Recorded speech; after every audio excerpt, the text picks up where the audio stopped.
आपने हमें 117 में से 92 सीट दी, बहुत शुक्रगुजार हैं आपके। अब दूसरा बड़ा चुनाव आ रहा है, 13 सीट है। हमें ये 13 की 13 सीट चाहिए। क्यों चाहिए? अपने लिए नहीं चाहिए, अपने बच्चों के लिए नहीं चाहिए, अपने परिवार के लिए नहीं चाहिए, मुझे अपने लिए नहीं चाहिए, मान साहब को अपने लिए नहीं चाहिए, इन मंत्रियों को अपने लिए नहीं चाहिए। आपके परिवार के लिए और काम करने के लिए, आपके परिवार को और खुशहाल बनाने के लिए, पंजाब को रंगला बनाने के लिए, पंजाब की तरक्की करने के लिए ये 13 सीट चाहिए हम लोगों को। जनता तो रोज देख रही है कैसे केंद्र सरकार, गवर्नर, बीजेपी वाले रोज तंग कर रहे हैं मान साहब को, रोज तंग कर रहे हैं हमारी सरकार को, रोज तंग कर रहे हैं हमारे मंत्रियों को, तरह तरह से तंग कर रहे हैं। पंजाब के हक के 8,000 करोड़ रुपए रोक लिए केंद्र सरकार ने। 8,000 करोड़ रुपए बहुत होते हैं। कितने स्कूल बन जाते, कितनी सड़कें बन जाती, कितने अस्पताल बन जाते, कितने मोहल्ला क्लिनिक बन जाते। इतना काम कर लेते हम 8,000 करोड़ से। जो काम करते हैं गवर्नर उस काम में टांग अड़ा रहा है, हर काम में टांग अड़ा रहा है। 26 जनवरी को पंजाब की जनता अपनी झांकियां निकालनी चाहती थी। दिल्ली के अंदर झांकी निकलती है, 26 जनवरी को पंजाब की भी झांकी निकलनी चाहिए थी। पंजाब ने अपनी झांकी बना के भेजी।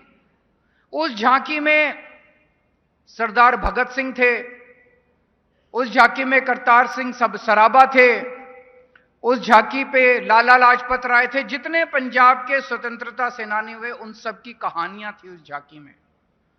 जब केंद्र सरकार के पास पंजाब की झांकी गई तो केंद्र सरकार ने इनको चिट्ठी लिख के भेजी, पंजाब की झांकी रिजेक्ट की जाती है।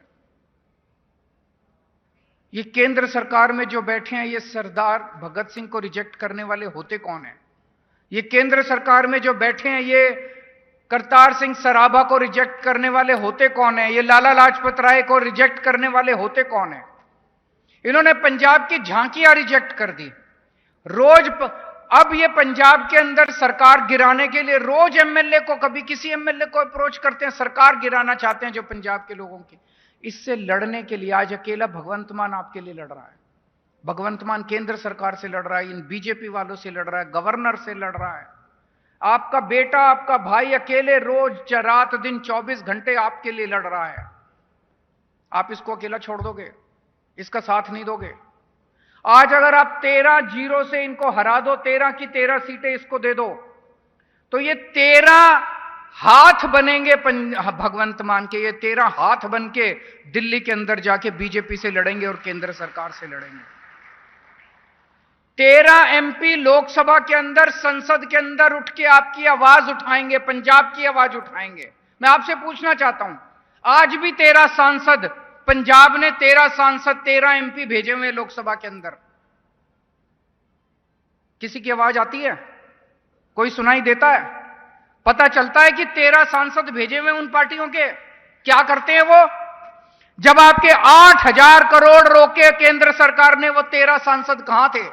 ये तो अब अकेले रिंकू की आवाज दिखाई देती है जलंधर से, पिछले 1 साल से, जब से रिंकू लड़के जीत के गया। बाकी 12 कहां हैं? पंजाब के लिए कभी लड़ते हुए क्यों नहीं थे? जब 26 जनवरी को पंजाब की झांकी रोकी गई तब ये 12 सांसद कहां थे? दूसरी पार्टियों वाले क्या कर रहे थे? ये मटर गश्ती कर रहे थे, कुछ नहीं करते, पंजाब की कभी आवाज नहीं उठाते। आप अगर 13 सांसद आम आदमी पार्टी के जिता के भेजोगे, ये 13 के 13 लोकसभा में भी आवाज उठाएंगे।